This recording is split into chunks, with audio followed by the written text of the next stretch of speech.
options. The first one is a squat. I love a deep squat to help relax those pelvic floor muscles. So if you want to come, you've got your block, you can use that. If you want to open up into a wide stance, heels and toes out, think of those knees going back.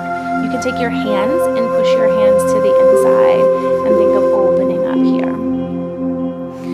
Strong in those arms. And just let the hips sink. Inhale, breath is going down.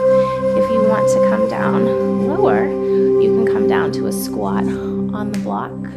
Those elbows come to the inside of your knees, pushing out into the block.